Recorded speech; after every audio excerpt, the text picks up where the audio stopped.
ईमान है हमारा कि मौत और जिंदगी का मालिक सिवाय अल्लाह के कोई नहीं है। मैं 900 किलोमीटर चल के आया हूँ रोजा रख के, परेशान हूँ, किस मेंटल स्टेटस में हूँ आप समझ सकते हैं। मैं पुत्र हूँ उनका, मुझे ताकने भी नहीं दिया गया शीशे में से कि देख लीजिए अपने पिता को। तो ये तो जुल्म, अब क्या इस पे बोला जाए और क्या अभी कुछ कहना और सुनना बचा रह गया है। हम लोग सब्र से हैं, कानून के रास्ते से अपनी लड़ाई लड़ेंगे। माननीय सर्वोच्च न्यायालय में इस मैटर को लेकर जा रहे हैं। माननीय सर्वोच्च न्यायालय देखिए वहाँ से जो आदेश आएगा उसी पे हमें, कोर्ट से कहीं और अस्पताल में रेफर करने के लिए उसी पर हमें उम्मीद है। न्यायपालिका पर हमें विश्वास है, न्यायपालिका पर हम अटूट यकीन रखते हैं और हमें यकीन है कि जरूर अदालत से हमें न्याय मिलेगा। परिवार के और कौन लोग मिलने आए थे आपके साथ? सांसद जी आए थे, उनकी आपने बाइट ली है, अफजाल बाबा, और मैं आया था, मुझे मिलने नहीं दिया गया। मैं कल फिर आऊंगा और प्रयास करूंगा कि कल मुझे परमिशन मिले और मुझे अपने पिता को जो इतनी गंभीर हालत में उनको कम से कम देखने तक मिला जाए। ये इंसानियत और मानवता भी कोई चीज होती है। पुलिसिया कार्रवाई और डंडा और ठीक है, सब कुछ अलग है, सब सरकार की कार्रवाई एक तरफ, लेकिन मानवता भी कोई चीज होती है। मतलब पुत्र आप भेजते हो एक को, मैं अपने से तो आया नहीं, आपने तार से सूचना भेजी जिसमें मेरा आखिरी पैराग्राफ में 2 ही नाम लिखा है आपने, एक अफजाल अंसारी उनके भाई, एक उमर अंसारी उनके पुत्र, जिसमें से एक आदमी को आप मिलने दोगे?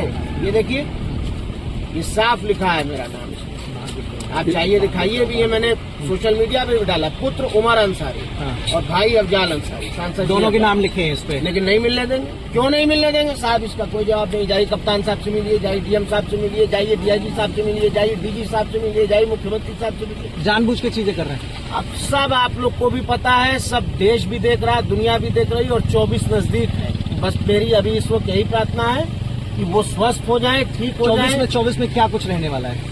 जो होगा भैया वो आपके भी सामने आ जाएगा, हमारे भी अब कितना दिन ही बचा है। मेरी फिलहाल ये कामना है, एक पुत्र होने की नियत से। बाप सब कुछ होता है।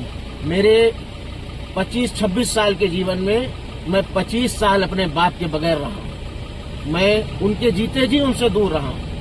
हमने होली की, दिवाली की खुशियां नहीं देखी, हमने ईद की, बकरीद की खुशियां नहीं मनाई, क्योंकि मेरे बाप नहीं थे हमारे पास।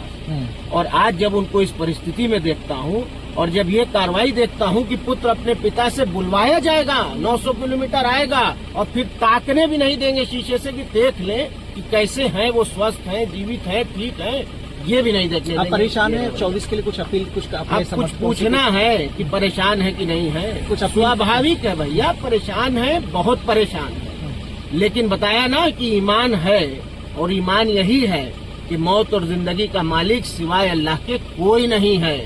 तो जब वहाँ से परवाना कट जाएगा कोई बचा नहीं सकता। अब बात हो गई। फिर भी एक बार आपका अच्छा रहेगा। उमर अंसारी जी हमारे साथ हैं। उमर भाई, आप मिले मुख्तार जी से, हम नहीं, ऐसी स्थिति है, बिल्कुल गलत बात है, मुझे नहीं मिलने दिया गया, लाउड नहीं, बल्कि जो थोड़ा सा नीचे जो पत्र भेजा गया उसमें मेरा नाम भी था, अफजाल बाबा का नाम था, लेकिन अफजाल बाबा को सांसद जी को दिया गया, उनको अलाउ किया गया, मुझे अलाउ नहीं किया गया है। तो मैं इस बारे में कुछ नहीं बता मतलब मिलने नहीं दिया गया आपको? मुझे नहीं मिलने दिया गया। मुझसे स्पष्ट रूप से मैं अपनी आईडी और सब फॉर्मल एक लेटर मैंने अपनी तरफ से एप्लीकेशन लिख के दिया, जिसमें उन्होंने कहा कि नहीं आप कल आ जाइए, कल हम देखते हैं, प्रयास करेंगे बनवाने को। उस पर भी हमें गारंटी नहीं है, लेकिन मैं कल फिर आऊंगा, प्रयास करूंगा कि परमिशन मिले और मैं कल मिलूं। अच्छा, आपको लग क्या रहा है? क्योंकि जैसे आरोप मुख्तार अंसारी लगा रहे थे, उसके बाद ये घटना होना। भैया लगना क्या है, अब तो स्पष्ट है, अब तो सब आपके सामने है। मेडिकल कॉलेज में वो भर्ती है, आईसीयू में वो एडमिट है।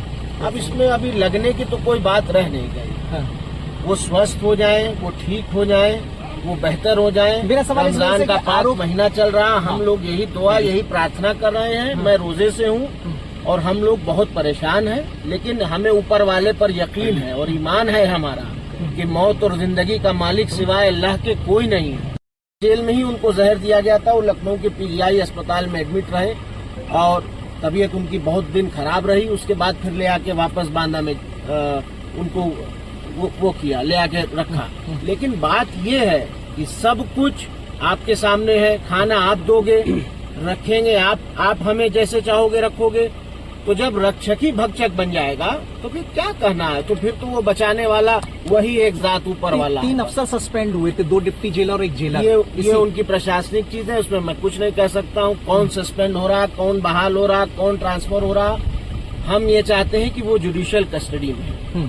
आप कह रहे हैं कि उनके कई मुकदमे अंडर ट्रायल हैं, उनके अंडर ट्रायल मुकदमों के लिए भी वो कस्टडी में हैं।